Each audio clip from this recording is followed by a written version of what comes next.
ചാലിശ്ശേരിയിൽ നിന്ന് വടക്കൻ മേഖല കാൽനട തീർത്ഥയാത്ര നടത്തി. Chalissery saint Peter's and saint Paul's യാക്കോബായ സുറിയാനി പള്ളിയിൽ നിന്ന് Kunnamkulam Arthat saint Mary Syrian സിംഹാസന പള്ളിയിലേക്ക് ശനിയാഴ്ച വടക്കൻ മേഖല കാൽനട തീർത്ഥയാത്ര നടത്തി.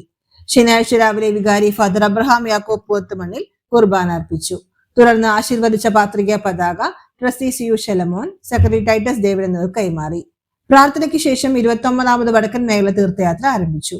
കുന്നംകുളം ആർത്താർ സെന്റ് മേരി സിംഹാസന പള്ളിയിൽ കബറടങ്ങിയിരിക്കുന്ന അന്ത്യോക്യ സിംഹാസന പ്രതിനിധിയായ പരിശുദ്ധ ശ്രീബാ മൊറസ്താത്യോസ് ബാവായുടെ 96ാം ഓർമ്മ പെരുന്നാളനുബന്ധിച്ചാണ് പരിശുദ്ധ ബാവായുടെ കബറിംഗിലേക്ക് വടക്കൻ മേഖല കാൽനട തീർത്ഥയാത്ര നടത്തിയത്.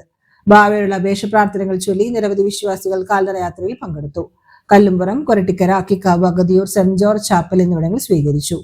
കുന്നംകുളം താഴ്ത്തിപ്പാറ സെന്റ് തോമസ് ചാപ്പലിലെ സംയുക്ത സ്വീകരണത്തിന് ശേഷം തീർത്ഥയാത്ര വൈകിട്ട് 6-ന് ആർത്താർ കബറിംഗിൽ എത്തിച്ചേർന്നു. കടുത്ത വേനലിൽ ആശ്വാസം പകർന്ന് കാൽനട തീർത്ഥയാത്രകൾക്ക് വിശ്വാസികൾ ശീതളപാനീയങ്ങൾ, പഴങ്ങൾ എന്നിവ വിതരണം നടത്തി. തീർത്ഥയാത്രയ്ക്ക് വികാരി father Abraham Yakob Pothumannil, trustee C U Shalamon, secretary Titus David നൽകുന്ന മാനേജിംഗ് കമ്മിറ്റി നേതൃത്വം നൽകി. പ്രതിനിധിയായി എത്തി ആർത്താറ്റ് സിംഹാസന പള്ളിയിൽ കബറടങ്ങിയിരിക്കുന്ന പരിശുദ്ധ ശ്രീബാ മൊറസ്താത്യോസ് ബാവായുടെ ഓർമ്മ പെരുന്നാൾ പങ്കുചേരുവാൻ